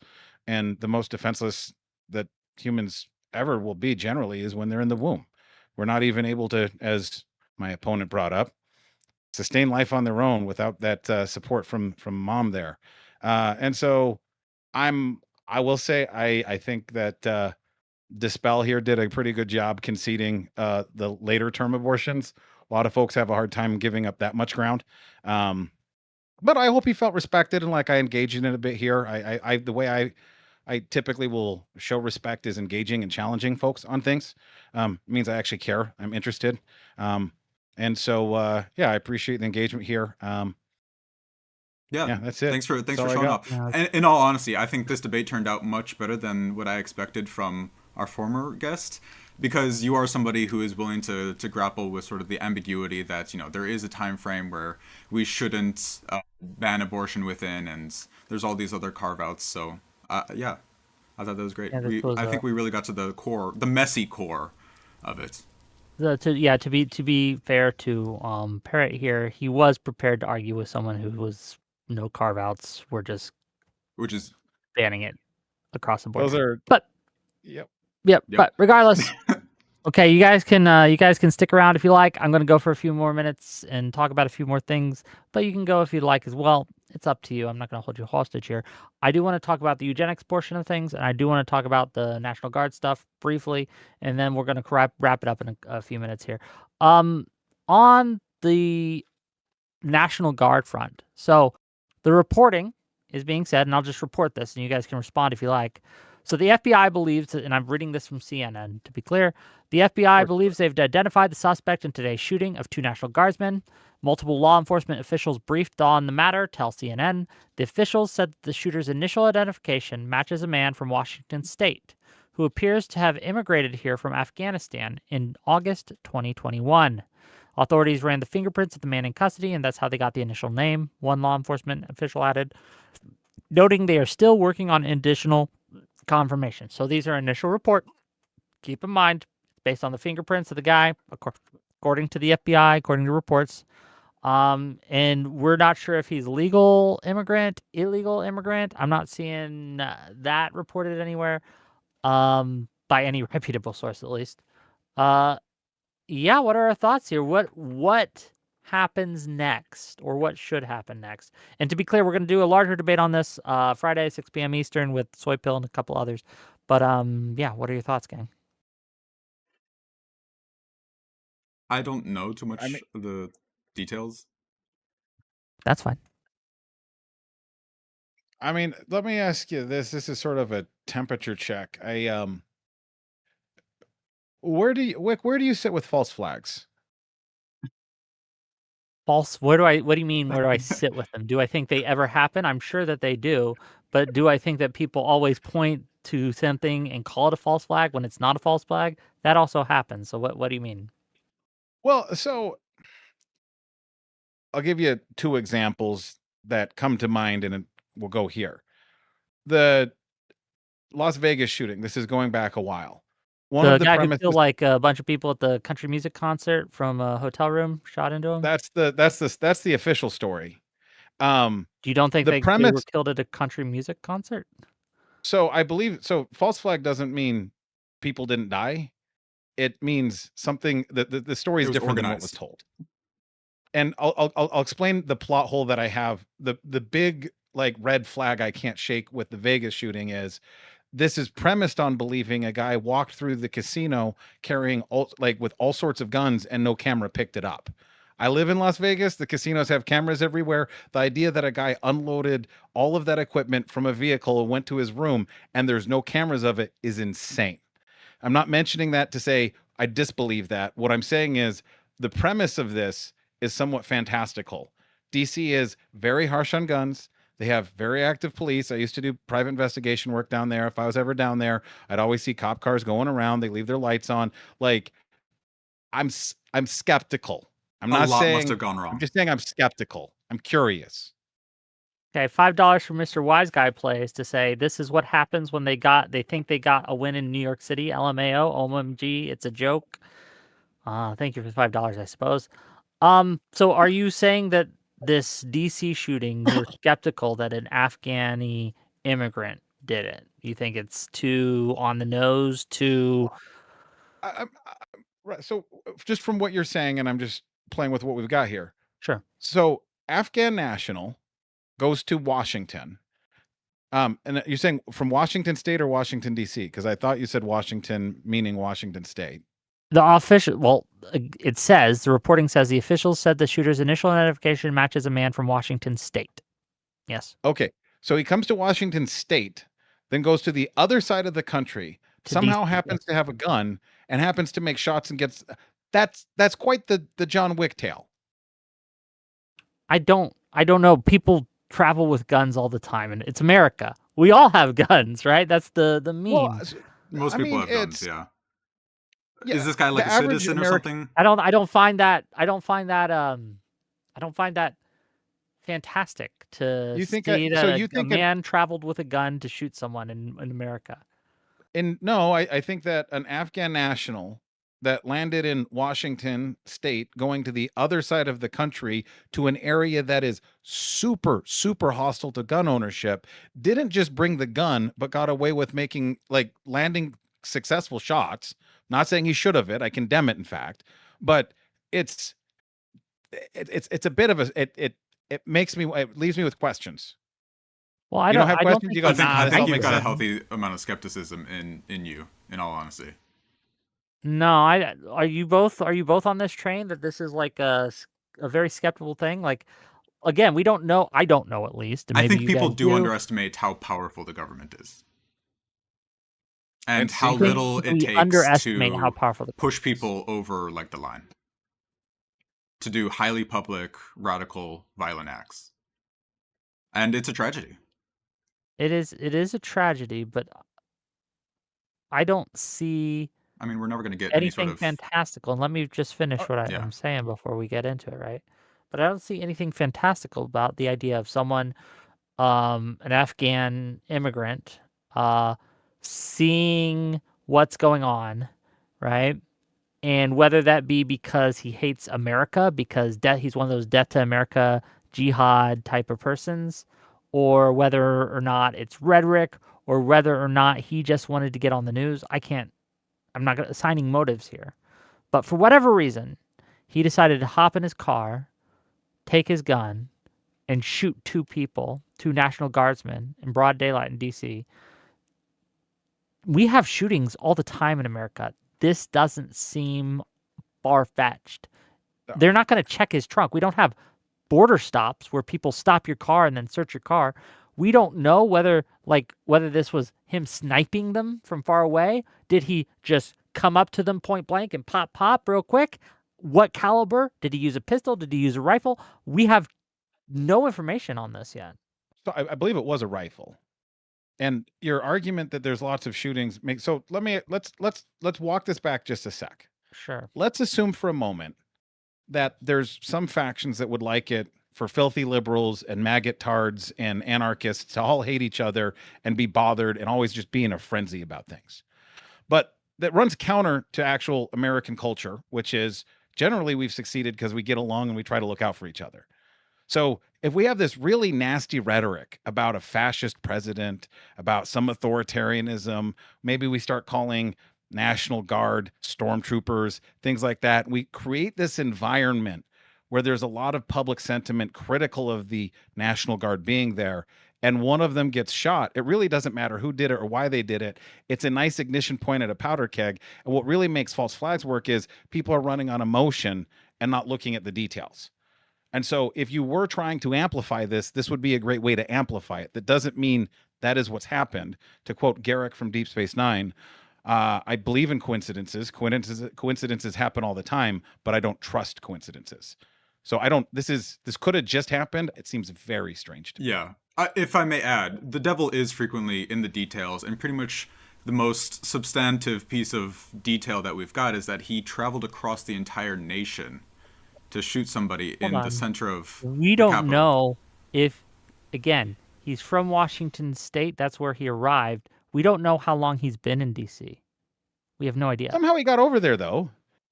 Yeah, but if he came to Washington State, he stayed a year because it's 2021, and then 3 years ago he moved to Washington D.C. Hold up. Let me ask you What's this. crazy about that? Was this a sleeper cell or something? No, so I don't even buy into that. And Yeah. I can't even get into all of that here right now because of the platforms we're on. The whole Death to America routine is wildly overstated, which makes me even more uncomfortable with the fact it's Afghanistani. I don't know. I think that they just conclude that the Muslim Brotherhood was a terrorist organization. I'm not sure. That's They just called Antifa a terrorist organization as well. Like, Yeah, lots true. and I'm willing to lots of say they both organizations are. right now are. Fine. Yeah, but I again, like when you say that the devil's in the details, here's my problem with conspiracy theorists in general, is that you can paint skepticism into almost any event. You Yep. can find details that were misreported at the time because of how we do our journalism. A lot of people will report different things at different times and they'll get it wrong initially. So, for example, initially they were saying the suspect wasn't in custody, right? But then they said they changed their tune. No, actually, they did have the guy. There's still mixed reporting, and I'm still not sure whether those National Guardsmen have died or not. There's mixed reporting on this because people are trying their best to get accurate information, but because the facts are loose on the ground, and because we give preference to people who get information out first, then we have people racing with unconfirmed information. So when you go through any event and enough time has passed, you can point to incidences in that event that don't add up or don't make sense or don't pass the smell test. And you can nitpick on the details while and create this kind of like shadowy conspiracy around almost any event. You're not wrong that you can, but let me ask you this. So, let me real quick, sort of yes, no. Do you think there's anything remotely suspicious about this? I mean, not so far, not from the reporting, no. Okay, so like, well, hold on. When you say suspicious, suspicious is in this was set up by the government. Hold on, Wick. Do you mind if I ask, like, if you're somebody with an Afghani background and you're committing an act of violence against a federal officer in the center of the nation, it should at some point cross your minds that this may or may not have consequences for people that look like you. If I'm mad enough, why do I care?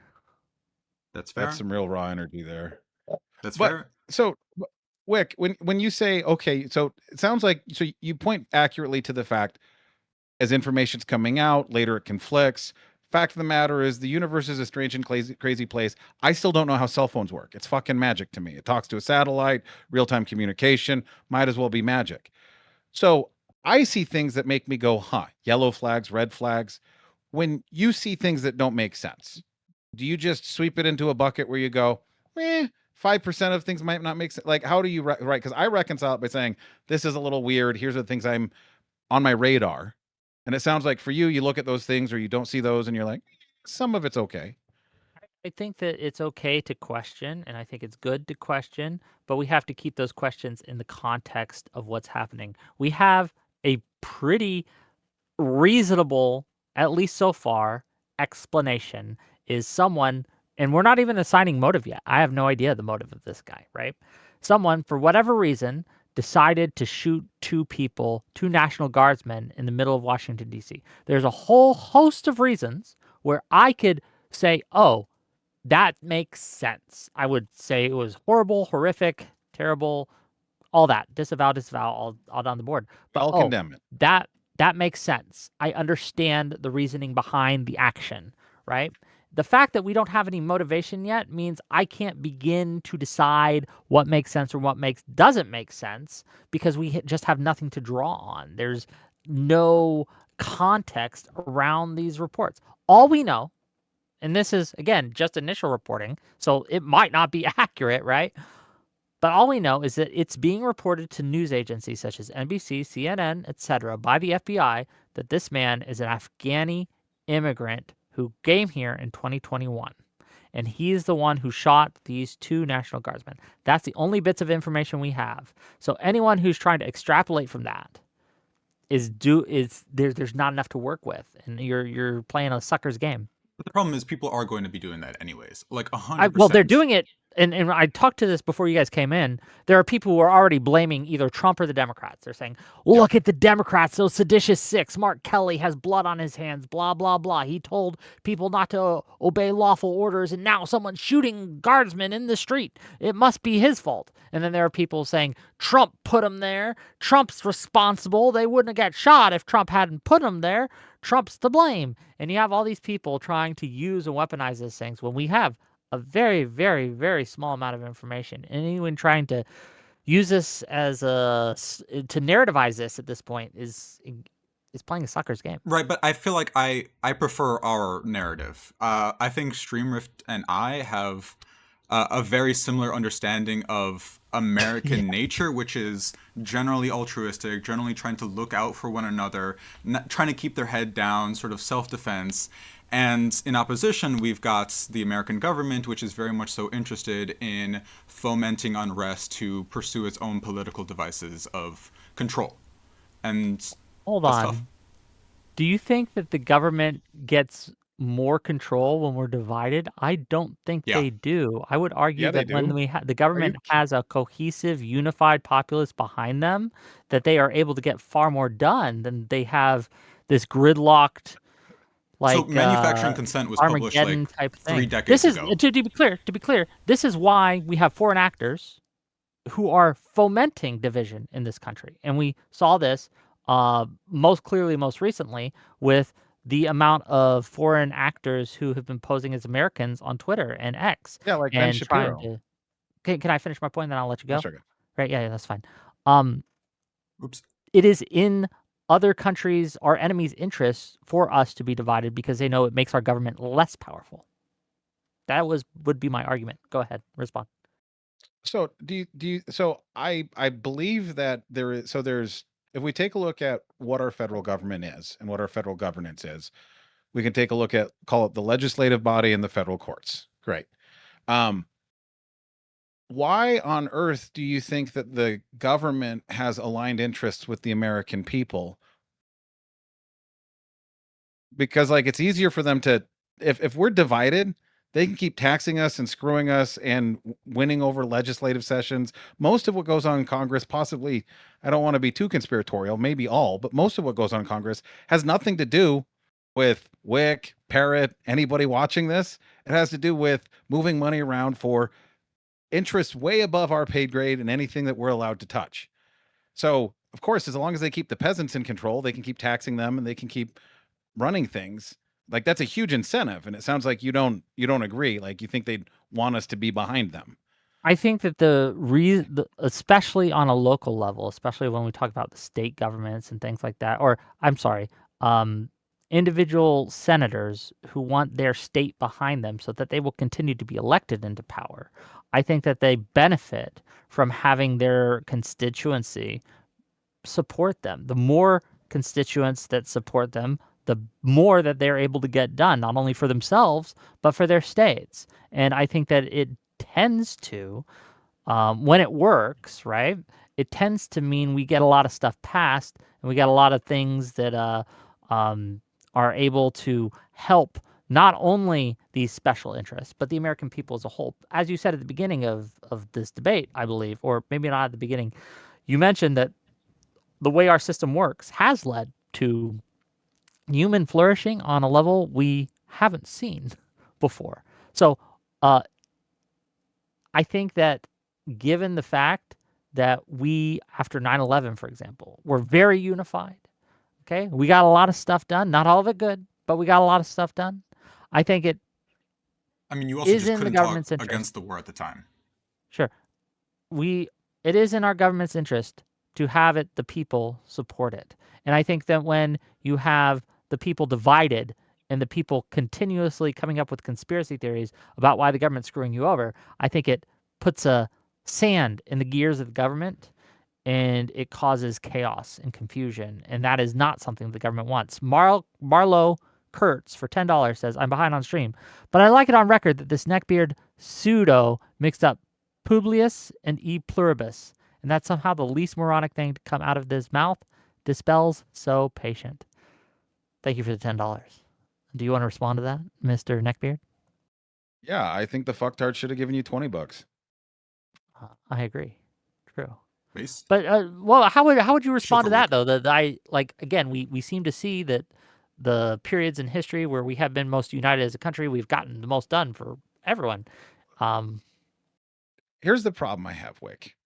I think you're actually a good guy with a good heart that likes his country and has a reasonable understanding of the good nature of a lot of people around him.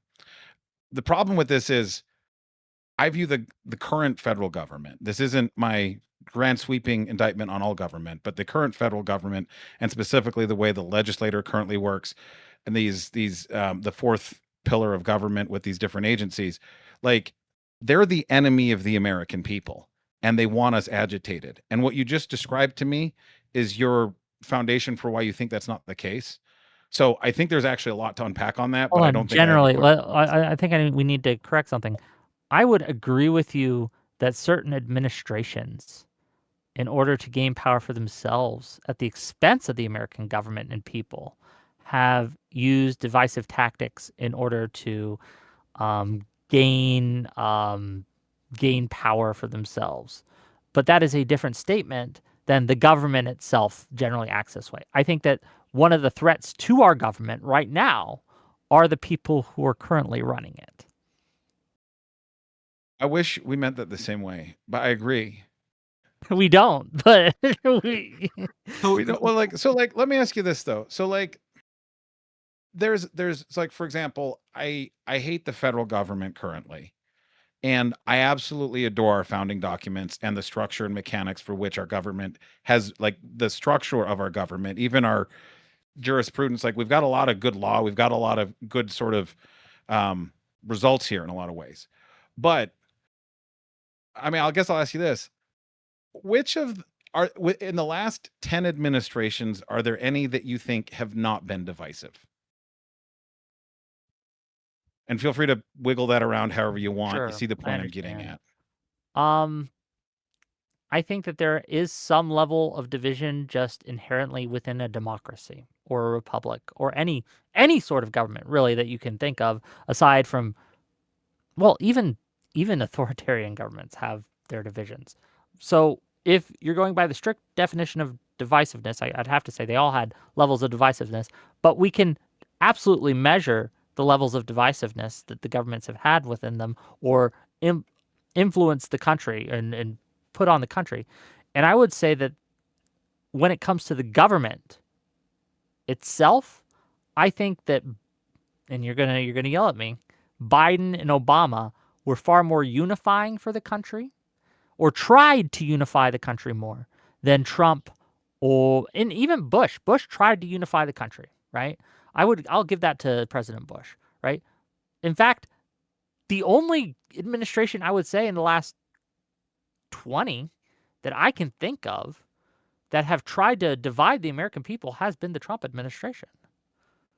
Now, that's not to say that there are other actors who aren't using whatever administration's in power to try to divide the American people, but those are either foreign actors, people who are outside of political power, journalists, podcasters, etc. I mean, the basket of deplorables quote is pretty frequently brought up.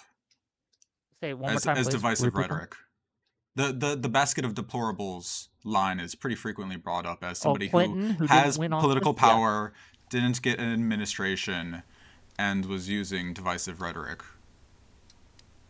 It's like, Wick, I'm not going to yell at you. If I ever start yelling at anybody, now I do get loud sometimes, but if I'm ever yelling at somebody, it means you know what I mean by that. I wasn't saying literally yell, but you're that's fair. I know what you mean by it, but I also want to be clear. I do try to hold myself to a certain standard. The fact of the matter is I'm unvaccinated, and Biden administration wanted to make my life a living hell and punish me for that. And I could point to a gazillion other examples of this. The DOJ is very selective about who they've been going after. They go after conservatives for praying at abortion clinics, things like that. And I don't want to get lost in the weeds on any of that, but I think the broader picture is I think it's a lot easier to recognize rhetoric that upsets us than rhetoric that we agree with, even if both are divisive. And I find with a lot of folks that are critical of the Trump administration and not critical of other administrations, either are not familiar with what actually happened or they just are ontologically unable to honestly engage with it, because the discrimination and the divisiveness, I mean, there was there's gonna be a cold winter coming. I forget the exact quote, but Biden's letter to the unvaccinated was, doom and despair. Like, Do you think that's that was a insane. Not to hold on. mention, I yeah, understand. I understand. Let's stick on that just to okay. stick on one at a time. You think that was divisive? How? Can you elaborate how that was dividing the American people? Okay. I'll start by laying out some premises and we'll get there. Really easy. Vaccinated and unvaccinated, right? Well, so do you believe that the experimental vaccination was politically divisive? I don't think it was until it was made to be so.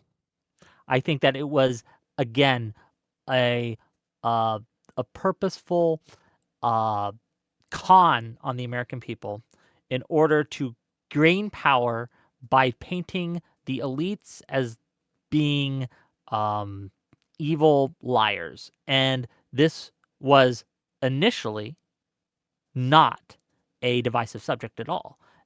Again, So if you remember the COVID times, initially everyone was okay with it, but it wasn't. no, With a vaccine? that's not true. Oh, a vast majority. It is. We have this is documented. You can go read the Reddit posts. You can go read okay. the podcasters at the time. You can go read the news reports at the time. You can go read the reporting at the time. Almost everyone was okay with it.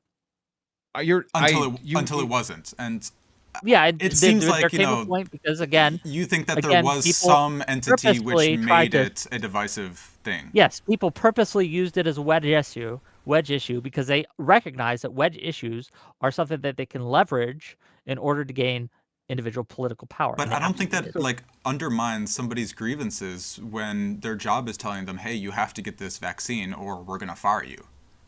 We've had mandatory vaccines for schools, for the military, for all these things for my entire life. This is experimental. It was mRNA. They were telling kids they had to have it, even though there was literally there's a part of a child's brain that provides a protection against COVID that metastasizes in puberty. That's why we had zero cases of that in children for a long time. The other thing is this was divisive from minute one. I was living in LA when this broke out. And by the end, before I moved out, it was getting to the point where they probably wouldn't have even let me in a grocery store unless I took an experimental jab, which is now we have the proof that a lot of the medical testing wasn't good. But ignoring all of this, right, I think it was a divisive issue. And for the sitting president of the United States of America to make threatening statements, not to mention, didn't Biden say something about fighter jets when he's talking about the American people? I don't remember people the fighter jet take comment. Let me grab that, because that I think is another very direct example. If you don't mind me adding, I'm pretty sure that kids, they might not have symptoms from COVID-19, but they can still be carriers of the disease. I don't see why their cells would be any less receptive to taking the virus in, replicating it, and spreading it to their parents, which is something that happens very frequently with daycares. But, I mean, what you're saying, what Streamert is saying is completely true. That's the Pfizer and Moderna companies changed their standards for production and quality checking the vaccines during the clinical trials and during the mass manufacturing phase. Multiple times it was brought to their attention that, hey, you've got some deficits in your quality checking. You're using two different standards that are different, have different sensitivities for length of mRNA or DNA chunks, and they sort of just blew it off because they already got their bag, they already got their check. We'll tell you what, if you guys want to have a vaccine debate, we can set that up. I know a doctor who's looking for a debate, Dr. Greg. He was on my show yesterday. He might have some more knowledge on this than But this I isn't. do. We don't have a problem with vaccines broadly. It's the COVID vaccine. It's new. It was experimental mRNA. There were lots of quality check controls, manufacturing Operation Warp requirements Speed that were was not a there. resounding success. It It saved was a. lives. It was. Well, It was a this success. Is, hold up, Parrot, if I may. Parrot. No, Wick. So what you're about to do is pure grade A bullshit. It's bullshit. How? You're Hold on. about Well, to. do you said disagree Warp with the Speed was premise that? successful, right? Do you Go ahead. disagree with the premise that the COVID vaccine from Pfizer, Moderna, etc., that they saved lives? That people Yeah, I who disagree would have that they saved otherwise lives. gotten the COVID and died because of it, or had severe health issues because of it, did not because they received the vaccine. Do you disagree with that premise? I do disagree with that premise. Okay, well I'd be then we shocked if they have came a in a wash. big debate on our hands because I think all the evidence points to the fact that it did save lives. And Yeah. we can Well, go- so I don't here's have the it thing. at my fingertips. So, It did. Parrot, I do want to help. get on the point I just cut you off on about. Yeah, go ahead. So, Wick, you cannot say Trump's Operation Warp Speed and use that to say, well, if Trump did this, then Republicans are in line with that. And even if No, you weren't going to that's do not what that I'm here, and you saying. didn't. Oh, okay. I'm just calling it what it is, and I was saying it was, as my point here, is that the vaccine was effective and saved lives. That's my point. When it comes to divisive rhetoric, my point with that is that Biden saying, hey, please get vaccinated or you're going to have a bad time, right? I forget how he put it. That's not dividing the public. That's trying to educate the public on what will happen if they don't do X, Y, and Z. Now, you can argue he was hyperbolic about it, and that's fair, but that's a much different criticism. It's a little coercive. Divisive. It's a little coercive. Well, but here's the thing. He said, so this is a Biden quote. If you say the tree of liberty is watered with the blood of patriots, if you need to take on the federal government, you need F-16s. You don't need an AR-15. Now, you can look up this quote. That's enough detail. You can go look at. You can find it. He said that when the sitting president of the United States of America's response to American distrust of him or pushback is, "We have fighter jets." That seems more than divisive.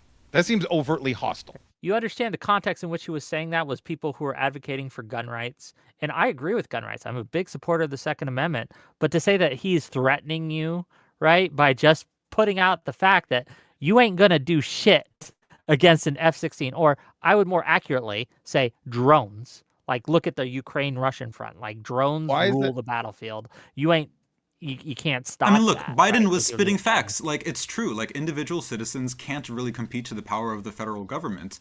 But I feel like there's so many other directions that Biden could have taken it, like addressing the concerns of the people who are worried about this experimental treatment. Instead of like, try me, bitch. Thing. Right. The thing with that, I don't think the F-16 was in response to the COVID thing. No, it wasn't. But that tone, no leader should take that tone with their populace. It isn't even necessarily about the legitimacy of whether what he said was true or not. And there's actual, like, AR-15s are actually better for civilians keeping their government out than this quote would, because the government's not going to just glass over whole cities. But setting that aside, the hostile tone of we're gonna use fighter jets on you people, that's not leadership. That's threats. 100 ARS, however much that is, I don't even know. From Real Serious says, I don't ever want to hear another amateur regard with a degree in online debate panels tell me a vaccine that basically the entire medical system said was safe actually wasn't ever again. Thank you for the 100 ARS. It should have been double, if not triple. I don't know how much that is. It could be 10 cents. I'm not sure. You're right. It could be much more than yeah.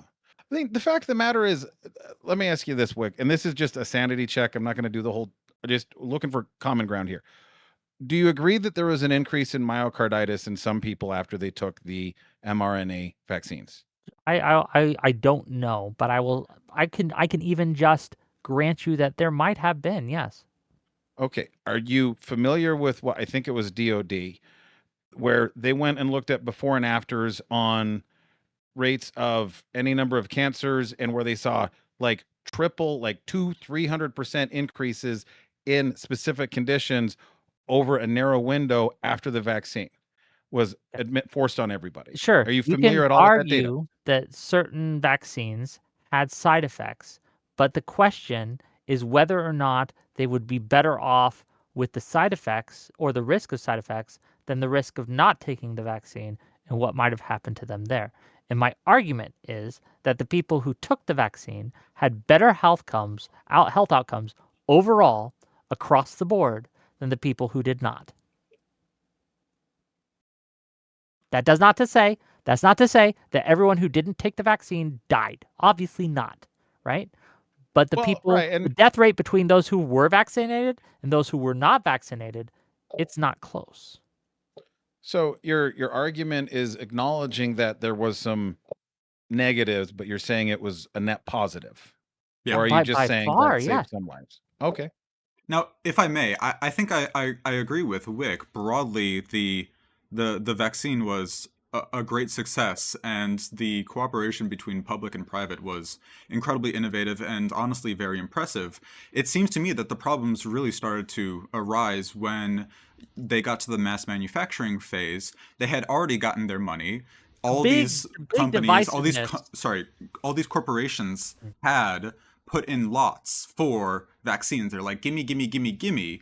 And the companies were just like, okay, well, we've got our money. We can sort of just slack off on quality check. And so what we find in a couple of lots, actually, is that there were fragments of DNA, and these vaccines do have the mechanisms necessary to implement these fragments of DNA. Now, the myocarditis, it seems to me, generally that's sort of an administration problem. Like if a nurse hits a blood vessel, it's likely going to go straight to the heart, but if they're delivering it to the muscle, it's going to have the intended consequence. But we've got these manufacturing issues that are due to just sloppy quality control checks, right? Because they got their money, and so now it's just time to retain as much of that money as possible, not the public good, not the public welfare. So the argument that we're having right now stem from the divisiveness claim in the question that Josh here was bringing to me. And I would argue that the divisiveness over COVID vaccines came not because of the vaccine, but because of the mandates that the government was trying to implement surrounding those vaccines. Those were divisive in a way that I think was much more natural. But in order to win the debate on mandates, etc., people cast doubt in the efficacy of the vaccine in order to leverage that to win the mandate debates. And I think that's where the bad actors came in trying to spin this as much more than it was. Look, we've always had some level of vaccine skepticism in America. It used to be on the left, right? You had the granola moms and stuff, the crunchy granola moms in the 90s and the early 2000s who were very skeptical of vaccines and things like that, the hippies, if you will. A lot of minorities were skeptical of the vaccines because of the history of medical experimentation on, their people. Tuskegee experiment? Huh? And things like that. Yes, there's healthy skepticism about that. However, the vaccine largely today, right? COVID had none of that. The COVID vaccine had none of that Tuskegee experiment, any of that. And again, I think it was fully manufactured out of whole cloth by bad actors in order to try to win political power. Mr. Wise Guy Plays for $5 says, I think losing my sense of taste from COVID was way better than getting a chance of a random side effect.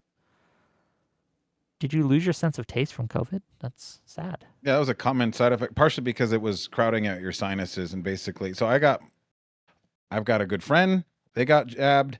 I didn't get jabbed. They got COVID 3 times more than I did. I'm not saying that that's anything other than one data point, but it is a data point. And it just loads up your, most people at this point have had COVID or at least a bad flu. You lose your sense of taste. Yeah, but again, if we look at how many people have died from COVID and we look at the rates of the vaccinated who've died and the unvaccinated who've died, I think let's do the adjustment. And let's do the adjustment for weight. 200 ARS from Real Serious says, how do they justify that Pfizer and Moderna vaccines were rolled out worldwide and approved by other countries equivalents to the FDA? Also, sorry, Wick, it's chump change. but you should take it up with YouTube allowing it. Love you. Well, thank you for the 200 ARS, and it is Look, chump change, but you know what? Whatever, right? Wick is still grateful for it because he's Yeah. a goddamn gentleman. So I think No, I'm that's a curious. question Yeah, for well, if you my want to answer that my question statement. while I look up how much. So I can pull it up later and send it to you, Wick, if you want to disseminate it. I'll send it to StreamRift as well. But Oh, it it's seems 14 like cents to be clear. Oh Jesus! so Bro. the thing is that the corporations used a highly sensitive method of detecting DNA inside the what would become the vaccine material to get it past federal regulators. And then when it came to mass manufacturing, that's a very expensive process, so they cut back and they use something a little bit cheaper, something that doesn't pick up small fragments, about 300 base pairs.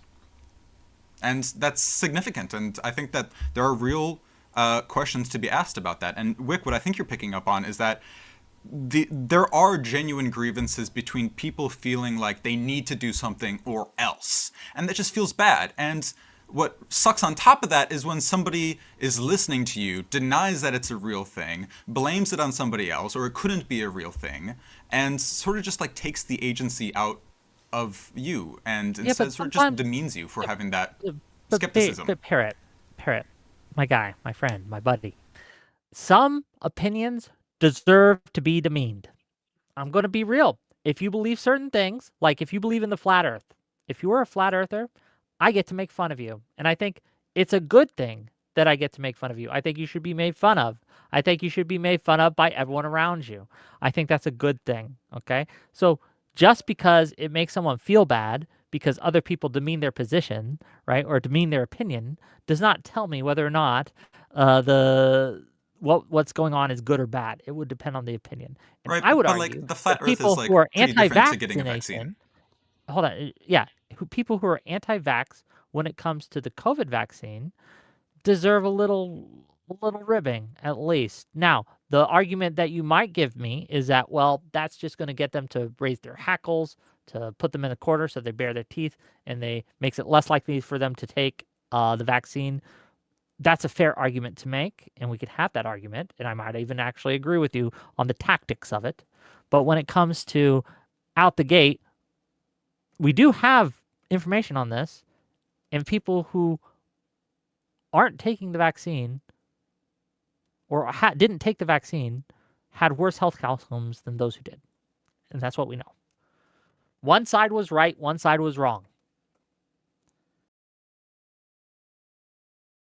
I mean, I wish it was that And simple both more sides think consistently. they're the right one. Yeah. Hey, but fair enough. You can think that, but like if I look out the side and one of us says it's raining and one of us says it's not, one of us is correct, one of us is not. But anyway, Here's the thing. yeah. Anyway, this is beyond the scope of what I came prepared to talk about today. I don't have the data with me, but I could set this something up for you if you like. But right now, we're gonna end the show because it's 8:09, and yeah, we've gone off the rocker. I do want to thank you both for coming. I do have again Thursday, Thanksgiving. We're not having a show. I'm gonna spend time eating turkey, and you should too. We're gonna eat birds, Parrot. How do you feel about that? It's disgusting. It's honestly repulsive. On Friday, we're going to have a debate on the National Guard shooting. And if you went on that, and especially if you disagree with Soy Pill that Trump is to blame for this, hit me up, and I'd love to have you. Anyway, peace out, Girl Scouts. I'll see you guys later. Wave, everyone. Bye. Thank you, Wick. Okay, now that they're gone. No, yeah, sorry, this was a little, again, anything last minute tends to be a little less than impressive, but I do appreciate you guys for showing up, so thank you. Yeah. No problem, man. Yeah. Yeah. Thank you so And, much I'll have for some dinner with my organizing. wife. I will catch Yeah. you later. Enjoy. Alrighty, Bye. bye. Thank you, Wick. You're a real one. Alrighty. Chat, where are we at? Look alive? Alright, so I found the research paper really quickly. Hold on. PMID 409-13499.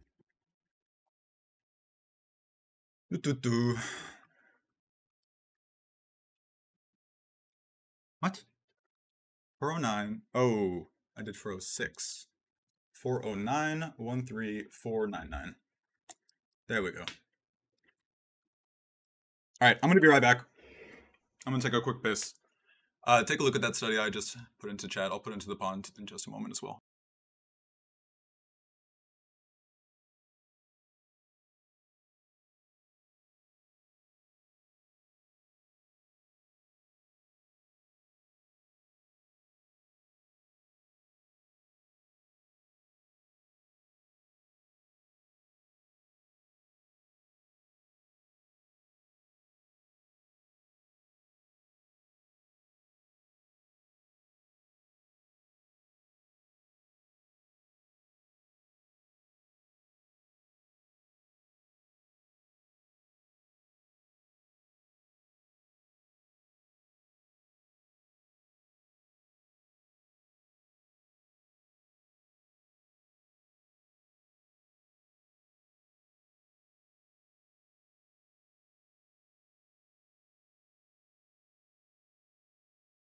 All right, I'm back. Hi Lamp, how you doing? Were you unhinged enough in chat? I was not watching Wix chat. I have no idea what was going on. I have no fucking clue what you people were, what you chuckle fucks were up to. I'm gonna disseminate the link a little bit. Whoa, that's YouTube Direct. That's not happening. Where did it go? My voice is starting to go, which is so odd. Here, I'll put that there, and then this can go into Psychic War. There we go. I mean, in all honesty, like I'm a vaccine truther for the boring reasons. And I wish I would have been able. I wish the debate went as planned, with the Christian who was entirely full abortion ban, because then I would have been able to rail pretty freely against liberals like Wick for people who trust institutions and pieces of data far more than they respect individuals. And in all honesty, I feel like that was pretty well shown in the conversation between Josh and Wick over coercion and ethics. But in all honesty, like people might say, "Oh, like that debate went off the rails." I don't know, not quite. It's within the domain of medical ethics, bioethics, and if Wick asks me on for a eugenics debate, you better bet be this fucking bird is going on the eugenics debate. Hell fucking yeah. Yeah. Thanks for everybody for showing up. I know Angry Knees, you shout out Angry Knees. You had